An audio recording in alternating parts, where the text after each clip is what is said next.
Яг энэ чинь нэгэд бие ухаантай тач биш л те.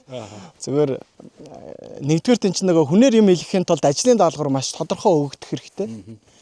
Ажлын даалгавар тодорхой өгөгдөж нөгөө хүнээс миний хүсэж байгаа хүлээлт биелнэ зүг биз те. Тэгэхээр нэгдүгээр би тэр даалгавраа л биелүүлсэн.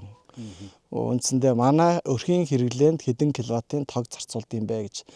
Тэгээ одоо би жишээлбэл энийг гаргахын тулд сүүлийн 3 жилийн цахилгааны хэрэглээнийхэн тооцооллыг гаргасан. Өдөр шөнөөр нь хэдэн төгрөг төлсөн, өдөр шөнийн төлбөрийн харьцаа хийдیں۔ Тэргээ те.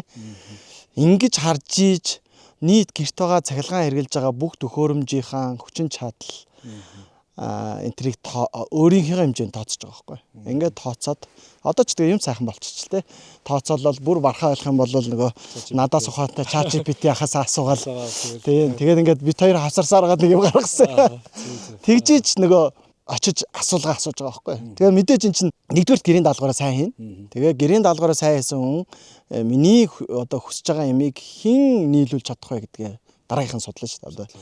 Би чинь сайн судалж байгаа. За ямар ч үсэн 24 кВт-ийн нарны батарейтай бай. 50 кВт. Тэрнийг даблцсан 50 кВт-ийн батарейтай бай. Дээр нөгөө heat pump буюу нөгөө дулааны насоос тавих гэж байгаа учраас gateway 60 кВт-аар ахиух авч байгаа. Тэр gateway ч өөрөө smart port-тойгоор юутай холбогдчихж байгаа шүү, тий. Тэгээ ингэж тооцоолоод авцсан байгаа.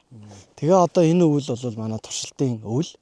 Би одоо энэ юу чинь баг өвлийнхаа бүрэн одоо нэг хэрэглээ ихтэй үедээ 70% баг цаашдаа 90% ингээд хангах гээд байна. Тий. Тэнгуут одоо нөгөө хавар, цун, намрын одоо нөгөө дулаахан өдрүүд бол зүгээр ингээд аюух нийлүүлэх гээд шүү дээ. Тэр чинь бол би одоо үйлдвэрлэгч болчихж байгаа байхгүй. Одоо би чинь нөгөө хувийн цахилгаан станцтай юм бол. Зөв. Би бол ямар ч тохиолдолд би илүү байх. Өвөл бол ихэнх нь хэрэглэж гинэ зөв тий. 100 болохоор би илүү үйлдвэрлэж чинь. Тэгэхээр илүү үйлдвэрлэсэнгээ би одоо нөгөө улсад нийлүүлж чинь. Тэр мөнгөөр би өвөл одоо ийм difference гарна шүү дээ. Одоо ийм зөрөө гарна. Тэр зөрөөг coverлно. Ямар ч тохиолдолд би энд хөрөнгө оруулснаар нэмэгтэй гарна. Тийм үү. Энэ ердөөс нэг төгрөгний шасаг гарахгүй. Харин зүгээр хэдэн төгрөгний нэмэгтэй гарах уу гэдэг чинь сонирн болохоос ш нэмэгтэй гарах нь тодорхой. Энэ нарны панелаас ашигтай ажиллах нь бол хамгийн тодорхой. Тийм байна. Тийм учраас айл өрхөөд ер нь ингээд нэгэнт нарны панел тавих гэж судалж байгаа бол сайн судлах хэрэгтэй.